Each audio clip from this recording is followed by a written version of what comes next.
The morning sun painted golden streaks across the polished marble floors of Kensington Palace. Prince Louis, barely 6 years old, sat cross-legged in the grand library, his small fingers carefully turning the pages of a picture book about knights and dragons. His nanny, Mrs. Patterson, watched him with affectionate eyes from her chair near the window, occasionally glancing up from her embroidery to smile at the young prince's concentrated expression. Everything seemed perfectly ordinary that Tuesday morning in late September.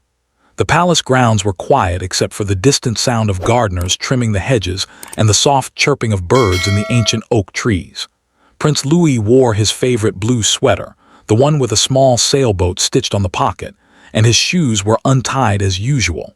Mrs. Patterson had given up trying to keep them properly laced. The boy had a stubborn streak that reminded everyone of his great-grandmother.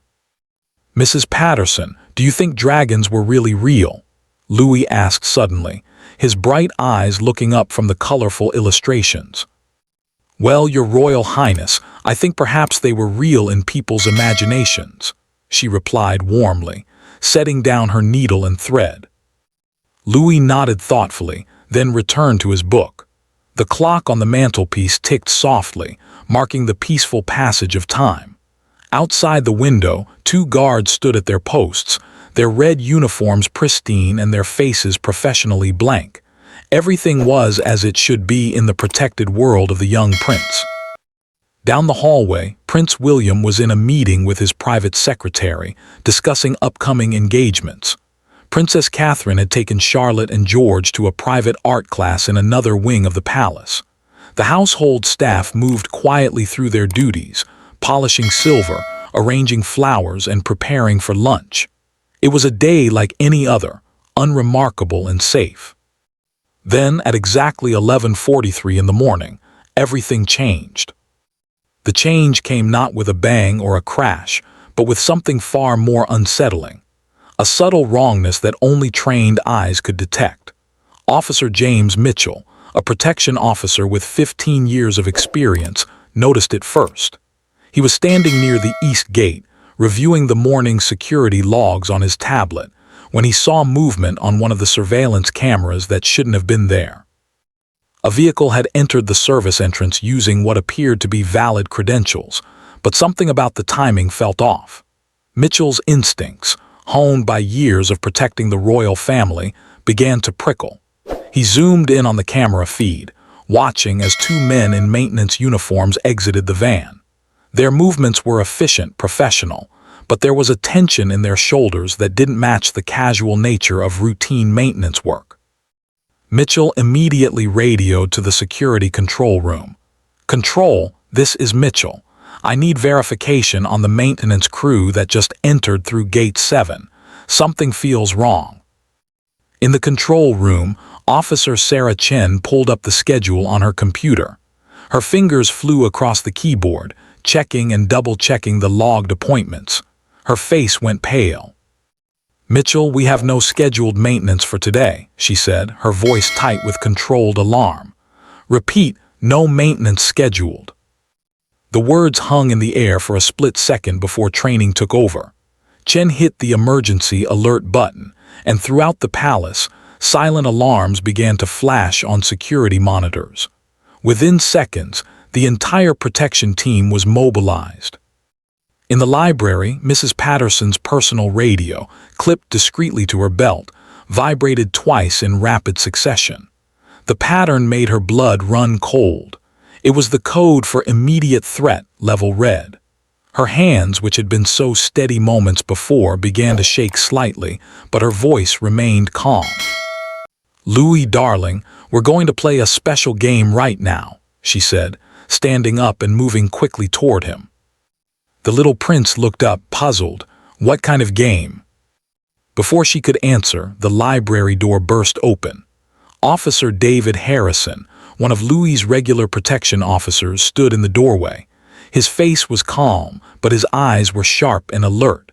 He was a tall man with kind features, and Louis knew him well. They often talked about football, and Harrison always had a sweet in his pocket for the young prince. But this morning, Harrison wasn't smiling. He moved into the room with swift, purposeful strides. "Mrs. Patterson, we need to move now," he said quietly but firmly. Then he turned to Louis and his expression softened just a fraction. "Your Royal Highness, I need you to come with me right away. We're going to go somewhere safe and I need you to be very brave and very quiet. Can you do that for me?" Louis, sensing the seriousness in the officer's tone, nodded slowly. His book slipped from his lap onto the floor, forgotten. Fear began to creep into his young heart, though he didn't fully understand why. Harrison scooped the boy up in one smooth motion, holding him securely against his chest. "Hold on tight, Your Highness. Keep your head down." "But what about my book?" Louis asked, his voice small. "We'll get it later. Right now we need to move." Mrs. Patterson grabbed the emergency bag that was always kept in the library, a precaution that, until this moment, had seemed like paranoid overkill. Now, as she followed Harrison into the corridor, she was grateful for every security protocol she'd ever memorized. The hallway was no longer the quiet, sunlit passage it had been minutes before. Officers moved with swift precision, their radios crackling with terse communications. Harrison turned left, away from the main staircase, heading instead toward a less obvious route. "All units, we have possible hostile infiltration," a voice crackled over the radio. "Royal family members are being moved to secure locations. This is not a drill." Louis's small arms tightened around Harrison's neck. "Where's my daddy?" he asked, his voice trembling. "Your father is safe, and we're making sure you're safe too," Harrison replied, his legs eating up the distance as he moved through the palace with practiced efficiency. He knew every inch of these corridors, every hidden passage and secure room. It was his job to know. They reached a concealed door that looked like part of the wall paneling. Harrison pressed his hand against a hidden scanner, and the door clicked open, revealing a narrow staircase leading down. The air grew cooler as they descended into the bowels of the palace.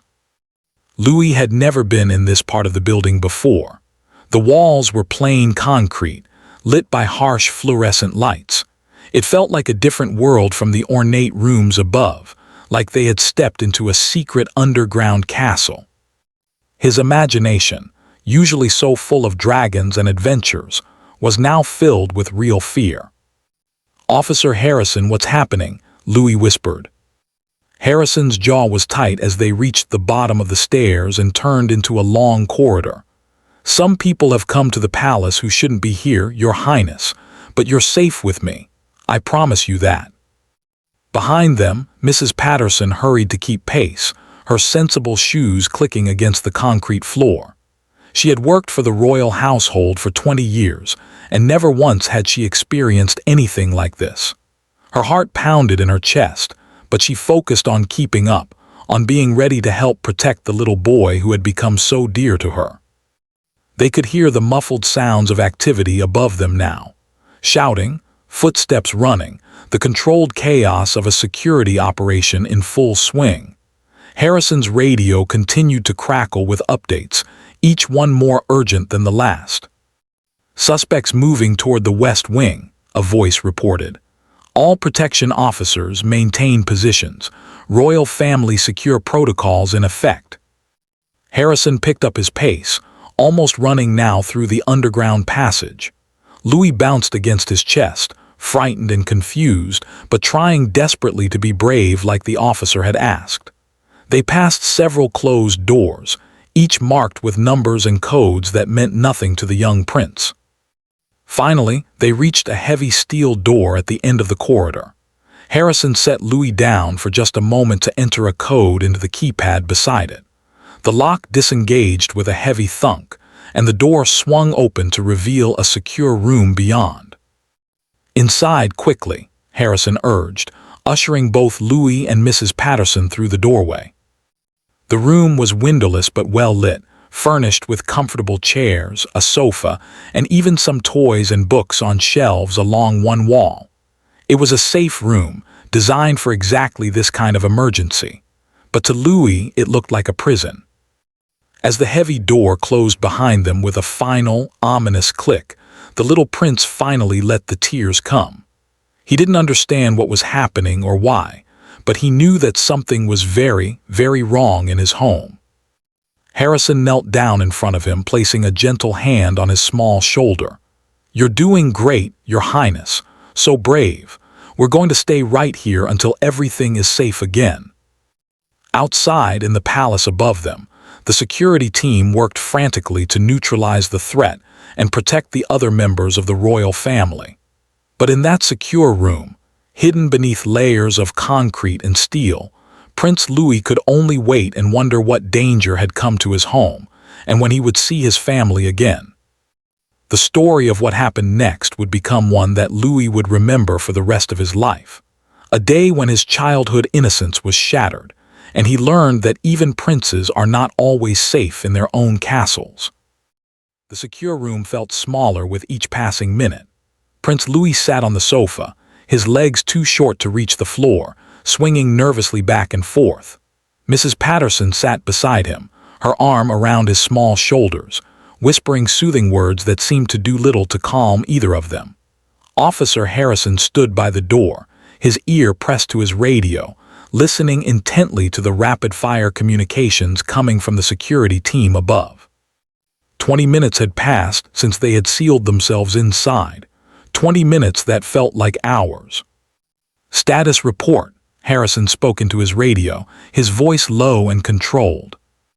The response came back crackling with static and tension. 2 suspects contained in the East Wing maintenance corridor. 3rd suspect still unaccounted for. Repeat, 3rd suspect location unknown. Harrison's jaw tightened. 3 intruders. The fact that they had made it this far into the palace was unprecedented. Someone would answer for this security failure, but that was a concern for later. Right now, his only focus was keeping Prince Louis safe. Louis looked up at the officer with wide, frightened eyes. "How long do we have to stay here?" "Not much longer, I hope," Harrison replied, managing a small smile for the boy's benefit. "You're being very patient, Your Highness." Above them, the palace had transformed into something resembling a military operation. Armed police had flooded the grounds within minutes of the initial alert. Every room was being systematically searched, every corridor cleared and secured. Prince William had been rushed to another safe room with his private secretary. Princess Catherine, upon receiving the alert during the art class, had been immediately surrounded by protection officers who had whisked her and Prince George and Princess Charlotte to a secure location in a different part of the palace complex. In the main security control room, Officer Sarah Chen coordinated the response with the calm precision of someone trained for exactly this scenario. Multiple screens showed different camera angles throughout the palace. Red dots on a digital map indicated the positions of all royal family members, all safely secured. Yellow dots showed the protection officers, and 3 pulsing orange markers showed the last known positions of the intruders.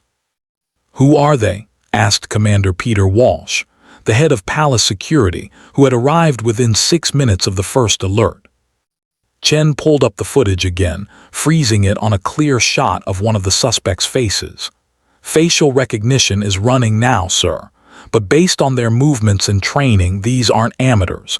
They knew exactly where they were going." "How did they get through the gate?" "They had authentic credentials, sir.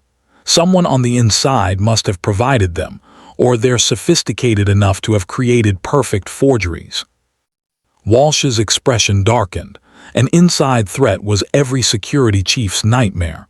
What were they after? That was the question that made everyone in the room uneasy. The intruders hadn't behaved like typical criminals. They hadn't headed for any of the rooms containing valuables. They hadn't attempted to plant any devices. Instead, according to the camera footage, they had been moving deliberately toward the residential wings, toward the areas where the royal family actually lived. The facial recognition software pinged. Chen leaned forward, reading the results that appeared on her screen. Her face went even paler than before. "Sir, you need to see this," she said quietly. Walsh moved behind her chair, reading over her shoulder. The lead suspect's face had been matched to a database.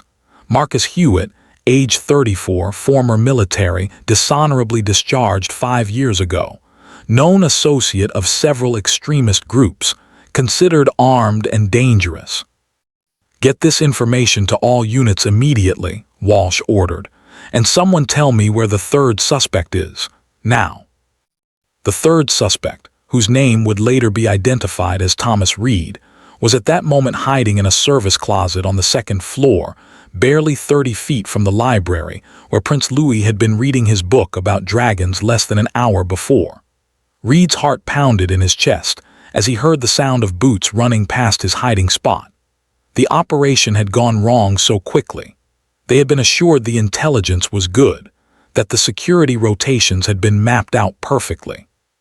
But somehow, they had been detected within minutes of entering. Reed pressed himself further back into the darkness of the closet, surrounded by mops and cleaning supplies, and tried to control his breathing. He could hear radio chatter from the officers searching the area. They were getting closer. Back in the secure room, Officer Harrison received an update that made him tense visibly. Mrs. Patterson noticed immediately. "What is it?" she asked quietly, trying to keep her voice from reaching Louis's ears. Harrison moved slightly away from them before responding in a whisper. "They've identified the suspects. These men are dangerous, professionally trained. This wasn't a random break-in." Mrs. Patterson's hand instinctively tightened on Louis's shoulder. The little prince looked up at her, sensing her fear. "I want my mummy," Louis said, his lower lip trembling. "Please, I want to see my mummy." Harrison knelt down in front of the boy again. "Your mother is safe, and so are Charlotte and George. Everyone is safe. And very soon we're all going to be together again. But right now, the most important thing is that you stay right here with us. Can you be strong a little while longer?" Louis nodded, wiping at his eyes with the back of his hand. He was trying so hard to be brave, but he was only 6 years old, and the world had suddenly become a frightening place. Harrison's radio crackled again. "All units be advised. Suspect 3 spotted on second floor, west wing. Officers in pursuit." The chase was brief but intense. Thomas Reed had made a run for it when he realized his hiding spot was about to be discovered. He burst from the closet and sprinted down the corridor, his only thought now to escape. But he had nowhere to go. The palace was locked down, every exit sealed and guarded. He made it to the end of the hallway before 3 officers tackled him to the ground. He struggled briefly, but it was pointless. Within seconds, he was in handcuffs, being hauled to his feet and marched toward the waiting police vehicles outside. In the control room, Commander Walsh allowed himself a brief moment of relief as he watched the apprehension on the monitors.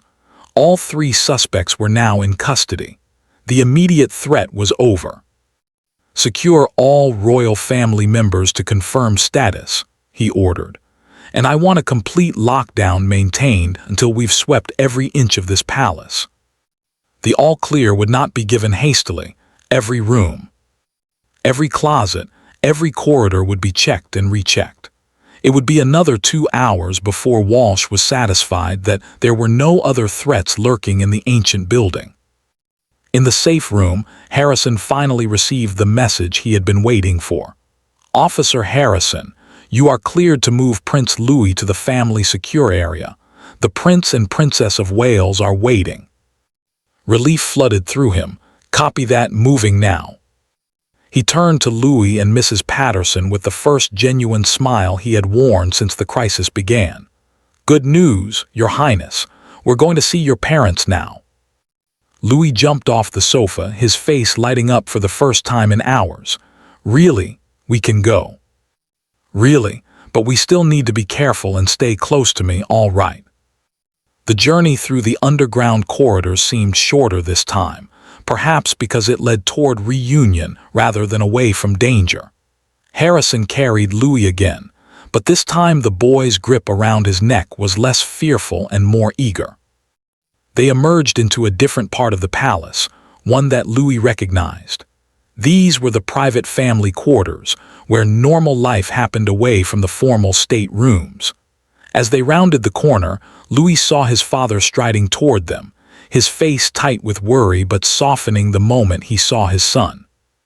"Daddy," Louis called out, and Harrison set him down so he could run the last few steps into his father's arms. Prince William scooped up his youngest son, holding him tightly, his eyes closed for a moment as relief washed over him. "You're safe," he murmured into Louis's hair. "You're safe." Princess Catherine appeared in the doorway behind him, Charlotte and George at her side. When she saw Louis, she rushed forward, and the whole family came together in an embrace that spoke of fear survived and safety reclaimed. Officer Harrison stepped back, giving the family their moment. Mrs. Patterson stood beside him, wiping tears from her eyes. They had done their job. The prince was safe. But as the family held each other, and as the palace slowly began to return to normal, everyone knew that this day had changed something fundamental. The illusion of perfect security had been shattered. Questions would need to be answered. How had these men gotten so close? Who had helped them? What had they been planning? And most importantly, would they ever feel truly safe again? Prince Louis, wrapped in his parents' arms, did not think about these questions yet. He was simply glad to be home, to be held, to hear his mother's soft voice telling him that everything was all right now. But in the years to come, he would remember this day as the moment his childhood ended, the day he learned that being royal meant being a target, and that sometimes even the strongest walls could not keep danger away. The investigation into the security breach was only just beginning. The investigation began before the sun had even set on that terrible Tuesday. While the family gathered in their private quarters, trying to find some semblance of normalcy in the aftermath of terror, a team of investigators descended on Kensington Palace like a storm.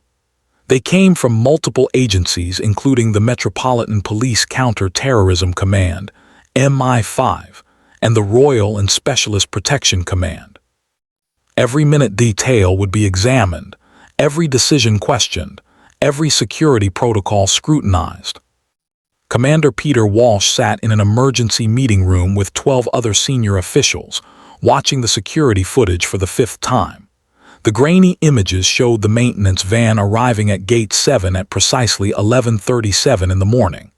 The driver, later identified as Marcus Hewitt, had presented credentials that appeared flawless. The gate guard had scanned them, checked his list, and waved them through without hesitation. "Freeze it there," said Detective Chief Inspector Emma Roberts, pointing at the screen. She was a sharp-eyed woman in her 40s, known for her meticulous attention to detail. "Look at the credentials. They're not just good forgeries, they're perfect." Walsh leaned forward, studying the image. She was right. The maintenance company was real, one that the palace used regularly. The work order reference number checked out against the system. Even the vehicle registration matched records. "How is that possible?" asked James Thornton, the palace's director of security, his voice hollow. He had not slept since the incident, and the weight of the security failure sat heavily on his shoulders. "Because someone gave them the information," Roberts replied grimly. "Someone with access to our systems, our schedules, our protocols. This was an inside job, gentlemen. We have a serious problem." The room fell silent as the implications sank in. Somewhere within the trusted circle of palace staff or security personnel, there was a traitor. Someone had helped these men get close enough to potentially harm members of the royal family. Meanwhile, in a secure interrogation facility in central London, Marcus Hewitt sat across from 2 MI5 officers. He had been in custody for 6 hours and had said exactly 3 words during that time: "I want a lawyer." The officers, whose names would never be publicly revealed, watched him with patient, calculating eyes. They had dealt with men like Hewitt before, individuals trained to resist interrogation, to give nothing away. But everyone had a breaking point, and they had time. Lots of time. "Mr. Hewitt," one of the officers said calmly. "You must understand that your situation is quite serious. Breaking into a royal residence with what we believe was intent to cause harm carries a life sentence. Your colleagues are in other rooms right now, and I can promise you that at least one of them will talk. The question is whether you want to be the first to cooperate or the last." Hewitt's expression didn't change. He stared at a point on the wall above the officer's head, his military training evident in his posture and composure. The interrogation would continue for days, but eventually pieces of information would begin to emerge.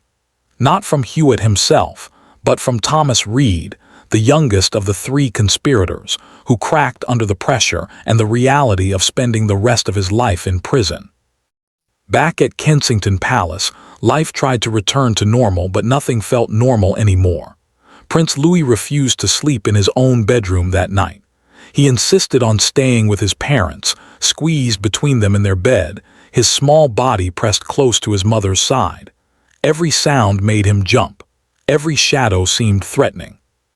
Princess Catherine stroked his hair gently, singing soft lullabies that she hadn't sung since he was a baby. Prince William lay on the other side, one arm protectively around both of them, staring at the ceiling in the darkness. Sleep would not come easily for any of them. In the room next door, Charlotte and George were similarly restless. Charlotte had cried for an hour after they had been told what happened, terrified for her little brother. George, older and trying to be brave, had asked questions that his parents struggled to answer. Why would someone want to hurt us? What did we do wrong? Nothing, his mother had told him. They had done nothing wrong, but that answer felt inadequate in the face of his confusion and fear. The security presence around the palace had tripled. Armed officers now stood at every entrance, every corridor. Their protection team had been reinforced with additional personnel. The children would not be left alone for even a moment. But these measures, while necessary, only reinforced the fact that their world had changed forever. 3 days after the incident, Detective Chief Inspector Roberts made a breakthrough in the investigation. Following the digital trail of communications, analyzing phone records and financial transactions, her team identified a name that made everyone's blood run cold. Martin Cassidy, a junior IT technician who had worked in the palace's security systems department for 18 months. Young, seemingly eager to please, with glowing references and a clean background check. But those references, Roberts discovered, were elaborate fabrications. His entire identity had been carefully constructed over years. "He's a ghost," Roberts explained in the emergency briefing. "The real Martin Cassidy died in a car accident 7 years ago in Scotland. Someone took his identity, built up a false history, and inserted themselves into our security infrastructure. They had access to everything. Schedules, camera placements, guard rotations, security codes, everything." The real Martin Cassidy's parents would later be informed of how their deceased son's identity had been stolen and used in a plot against the royal family. The cruelty of it added another layer of tragedy to an already dark story. When officers raided the apartment listed as Martin Cassidy's residence, they found it abandoned. He had disappeared within hours of the failed operation, vanishing like smoke. But he had left behind evidence, whether through carelessness or panic. A laptop, wiped but not well enough. Computer forensics experts recovered deleted files, encrypted communications, and a trail that led to a network that shocked even experienced intelligence officers. This was not a simple criminal conspiracy. The 3 men who had entered the palace were part of a larger extremist cell, one that had been operating undetected for years. Their ideology was a toxic mixture of anti-monarchy sentiment, far-right nationalism, and conspiracy theories. They had been planning this operation for at least 2 years, carefully placing their man inside the palace, gathering intelligence, waiting for the perfect moment to strike. What had they intended to do? That question haunted everyone involved in the investigation. The evidence suggested that their plan had been to kidnap Prince Louis, to take him as a hostage, and use him to make political demands. The thought of what might have happened if Officer Mitchell hadn't noticed the suspicious timing, if the response had been even minutes slower, made seasoned investigators feel sick. Prince William was briefed on these findings in a private meeting with Roberts and other senior officials. His face remained composed as he listened to the details, but his hands gripped the arms of his chair so tightly that his knuckles turned white. "My son was a target," he said quietly when the briefing concluded. "They came for my son." "Yes, sir," Roberts confirmed. "But they failed. Thanks to your security team's quick response, Prince Louis was never in real danger. The protocols worked." "This time," William replied, his voice hollow. "What about next time?" It was a question that nobody in the room could adequately answer. New protocols would be implemented. Security would be even tighter. Background checks would be more thorough. But could they ever guarantee perfect safety? Could they ever eliminate every threat? That evening, William sat with Louis in the boys' room, which his son had finally agreed to return to, though only with his father present. They were reading the Dragon book again, the same one Louis had been reading when the crisis began. "Daddy," Louis said suddenly, interrupting the story, "Officer Harrison said he would keep me safe, and he did." William nodded, his throat tight with emotion. "Yes, he did. He's a very brave man." "Are there still bad people trying to get us?"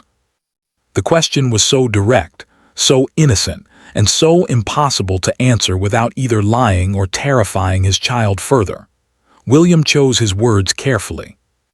"There are people in the world who don't like us because of who we are," he said slowly. "But there are many more people whose job it is to keep us safe, like Officer Harrison, and they're very, very good at their jobs." Louis considered this, his young mind trying to make sense of a complicated and frightening world. "I don't want to be a prince anymore," he whispered finally. William pulled his son close, holding him tight. "I know, buddy, I know." But being a prince was not something Louis could choose to stop being. It was his birthright and his burden, a role that came with privilege and danger in equal measure. All his father could do was hold him, protect him as best he could, and hope that the nightmares would fade with time. In the following weeks, 6 more arrests would be made as the investigation uncovered the full extent of the conspiracy. The search for Martin Cassidy would continue for months, eventually leading to his apprehension at a port in Dover as he attempted to flee to France. The trial would become one of the most heavily secured in British history.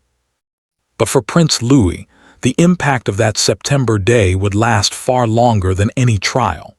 He had learned too young that the world could be dangerous, that people he didn't know could wish him harm for reasons he couldn't understand. His innocence had been stolen in those terrifying hours, replaced with a wariness that no 6-year-old should have to carry.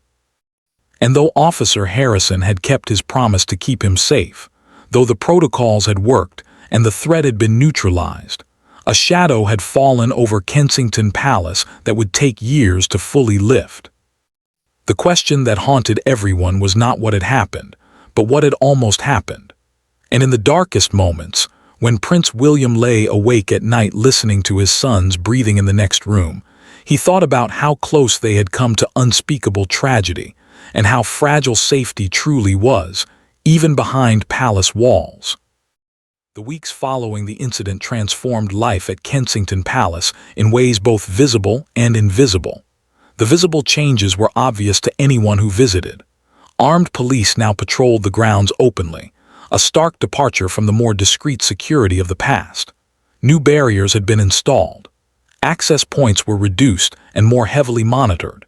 Every visitor, no matter how trusted or familiar, now underwent rigorous screening that added considerable time to any appointment.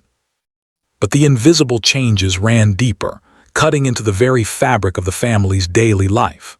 Prince Louis, once a carefree and boisterous child who charged through the palace halls with the fearless energy of youth, had become quiet and clingy. He no longer wanted to play in rooms by himself. He insisted on knowing where his parents were at all times, and the nightmares came almost every night. Princess Catherine would wake to the sound of his crying, small sobs muffled by his pillow as he tried to be brave even in sleep. She would go to him, gather him into her arms, and rock him like she had when he was a toddler, whispering that he was safe, that she was there, that nothing bad would happen. "I dreamed they came back," he would say, his face buried in her shoulder. "I dreamed they got me this time." No amount of reassurance could completely chase away those fears. Catherine consulted with child psychologists who specialized in trauma. They assured her that with time, patience, and consistency, Louis would recover. Children were resilient, they said, but watching her son struggle with fears that no child should have to face broke her heart in ways she had never imagined. Prince William dealt with his own demons. He threw himself into meetings with security chiefs, demanding reviews of every protocol, questioning every decision, pushing for changes that would make such a breach impossible in the future. His staff noticed that he was shorter with people, quicker to frustration, slower to smile. The weight of knowing that his son had been targeted, that men had entered his home with the intention of taking his child, had fundamentally altered something in him. One evening, about 3 weeks after the incident, he sat with Commander Walsh in his private study, reviewing the final security report. The document was over 200 pages long, detailing every aspect of the breach and the response. "We've implemented all of the recommended changes," Walsh said, watching the prince carefully. "The additional screening protocols, the enhanced background checks, the new surveillance systems. We've closed every gap that was exploited." "Until they find new ones," William replied, his voice tired. Walsh didn't argue because there was truth in the statement. Security was an endless game of adaptation, of staying one step ahead of those who wished harm. Perfection was impossible. "Sir, if I may speak frankly," Walsh said carefully, "what happened was a failure of our systems, but it was also a success of our people." Officer Mitchell noticed the anomaly. The response time was exceptional. Prince Louis was secured within 4 minutes of the initial alert. The protocols worked. William set down the report and rubbed his eyes. 4 minutes, Walsh. In 4 minutes, everything I love could have been destroyed." There was no answer to that because it was true. 4 minutes was both an eternity and no time at all. Charlotte and George had their own ways of processing what had happened. Charlotte, at 8 years old, had developed a habit of checking on Louis constantly, as if she needed to physically confirm that her little brother was still there and safe. She would find excuses to go into his room, to play games she usually considered too babyish, just to be near him. George, who at 10 was beginning to understand more about what his future role would entail, asked questions that his parents found difficult to answer. "Will people always want to hurt us?" he asked his father one afternoon as they walked through the palace gardens, surrounded by more security personnel than ever before. William struggled with how to be honest without frightening his eldest son further. "Our position comes with responsibilities and risks," he said carefully, "but it also gives us the opportunity to do good, to help people, to make a difference. We can't let fear stop us from living our lives." Even as he said the words, William wondered if he believed them himself. How did you not let fear control you when that fear was grounded in real, demonstrated danger? Officer James Harrison had been commended for his actions during the crisis. He had received letters of appreciation from senior members of the royal household and been recognized in a private ceremony for his professionalism and quick thinking. But he, too, struggled with the aftermath.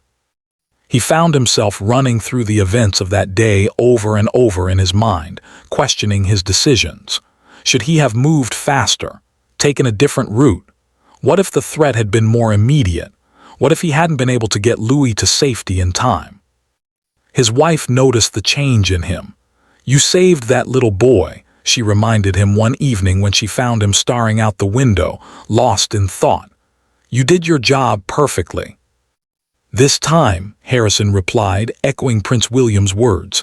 "What about next time?" His wife had no answer for that either. Mrs. Patterson, who had been with Louis in the library that morning, made the difficult decision to retire.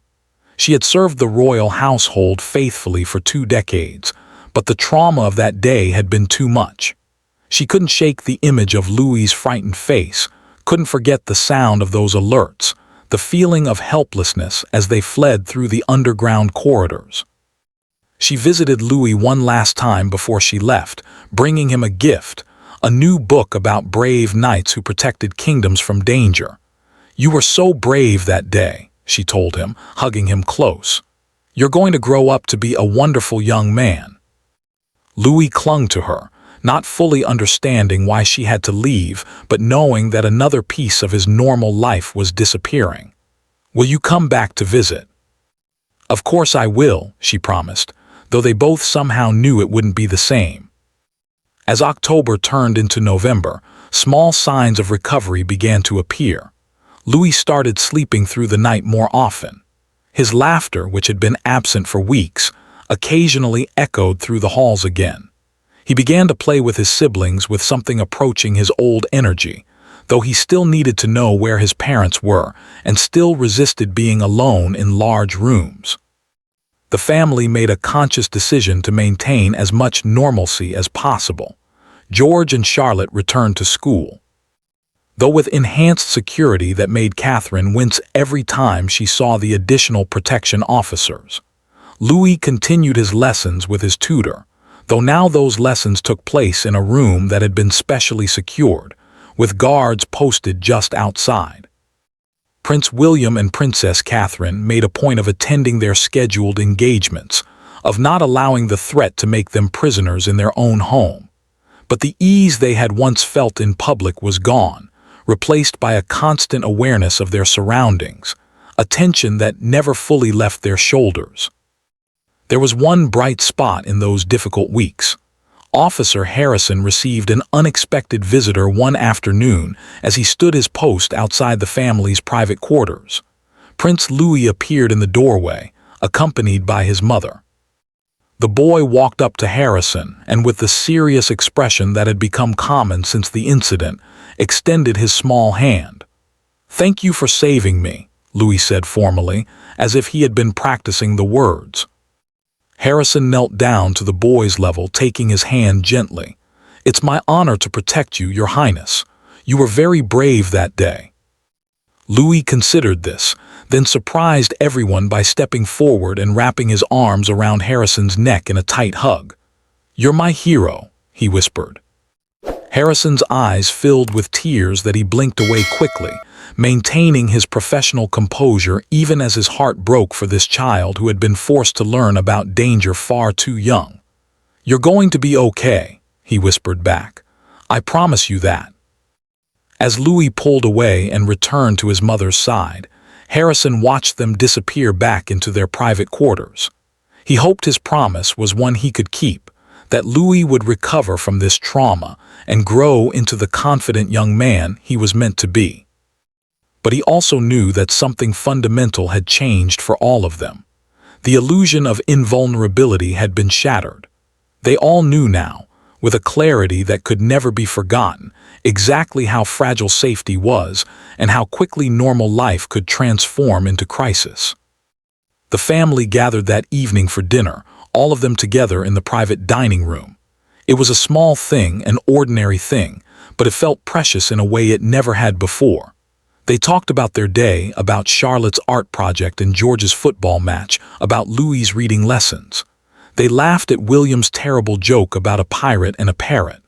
They were just a family, sharing a meal, holding onto normalcy with both hands. But even as they talked and laughed, even as they tried to reclaim the life that had been disrupted, they all carried the weight of that September day. It had marked them, changed them, forced them to confront realities they would have preferred to ignore. And outside their dining room, beyond the warmth and light and laughter, the guards stood watch, ever vigilant, knowing that the price of safety was eternal alertness, and that the danger, while contained for now, would never truly go away. The palace that had once felt like a home now felt like a fortress, and every member of the family, even young Louis, understood that this was the new reality they would have to learn to live with. The trial began on a cold Monday morning in February, 5 months after the attack. The courthouse in central London had been transformed into a fortress, with armed police stationed at every entrance and snipers positioned on surrounding rooftops. The world's media had descended on the location, their cameras and microphones ready to capture every detail of what had already been dubbed the Palace Breach Trial. Marcus Hewitt, Thomas Reed, and the other 6 members of the conspiracy sat in the dock, their faces carefully neutral. Martin Cassidy, the man who had infiltrated palace security, sat slightly apart from the others, his eyes downcast. He had cooperated with investigators after his capture, providing information in exchange for a reduced sentence recommendation, a decision that had made him a pariah among his former associates. The prosecuting attorney, a distinguished barrister named Sir Geoffrey Marsh, laid out the case with devastating precision.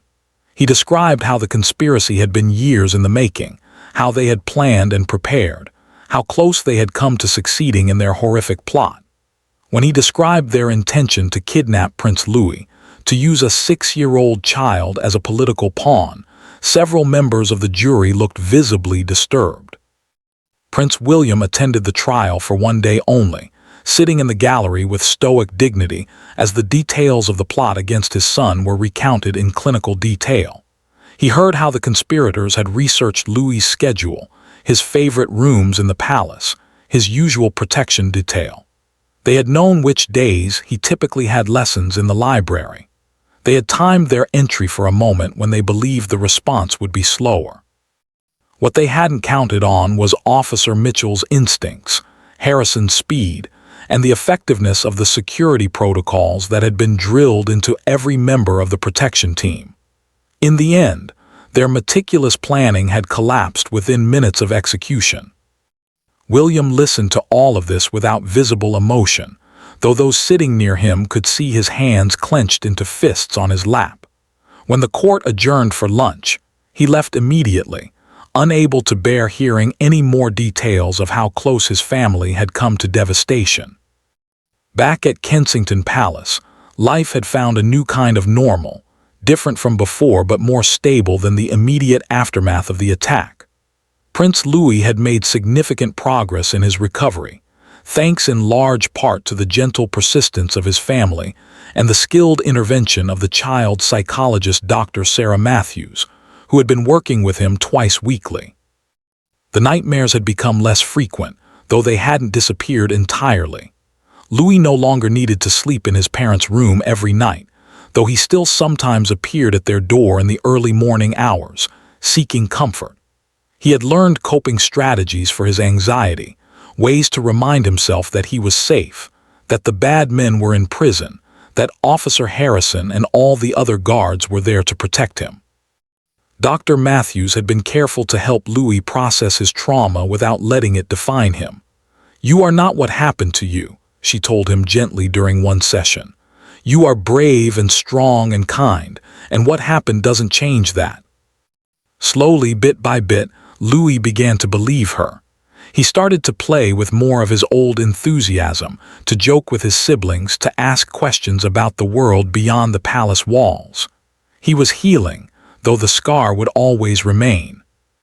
Charlotte and George had also worked with counselors to help them process their own fears and feelings. Charlotte's overprotective behavior toward Louis had softened into a more natural sibling dynamic, though she remained closer to him than she had been before.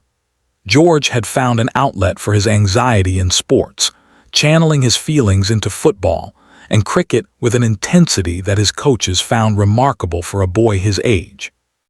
Princess Catherine had become an advocate for children affected by trauma, using her position to raise awareness about the importance of mental health support for young people. She spoke at conferences, visited treatment centers, and worked with charities focused on helping children recover from frightening experiences. She never specifically mentioned what had happened to Louis, but everyone understood where her passion for the cause originated.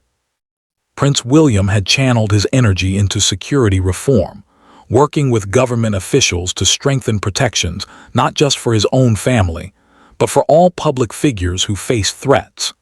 He had learned that the conspiracy against his son had been part of a broader pattern of extremist activity, and he was determined to ensure that the systems existed to prevent such plots from ever getting as far as this one had. As the trial progressed through February and into March, the evidence mounted against the conspirators. The jury heard testimony from Officer Mitchell about what he had noticed that morning.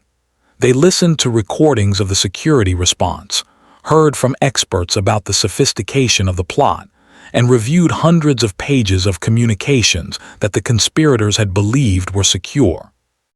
The defense attorneys tried various strategies to minimize their client's culpability, arguing about intent versus action, about plans versus actual harm.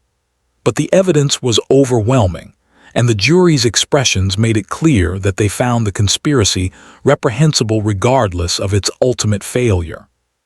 In mid-March, after weeks of testimony and deliberation, the verdicts came down, guilty on all counts. The courtroom erupted in a controlled chaos of reactions. Several of the conspirators showed no emotion, while Thomas Reed, the youngest, dropped his head into his hands and wept. The sentencing would come 2 weeks later. Marcus Hewitt received a life sentence with a minimum term of 30 years. The others received sentences ranging from 15 to 25 years. Martin Cassidy, despite his cooperation, received 20 years for his betrayal of his position and the trust placed in him. When the news reached Kensington Palace, there was a sense of closure, though not quite relief. Justice had been done, but it couldn't undo what had happened. It couldn't give Louis back his innocence or erase the fear that had been planted in all their hearts that September day. That evening, the family gathered in the living room. Louis sat between his parents on the sofa, with Charlotte and George on the floor nearby. They didn't discuss the trial or the sentencing. Instead, they watched a movie together, a silly animated film about talking animals that made Louis laugh, the sound of it music to his parents' ears. Later, as Catherine tucked Louis into bed, he looked up at her with eyes that seemed older than his 7 years now. "Mummy, are the bad men gone forever now?" "Yes, darling," she replied, smoothing his hair back from his forehead.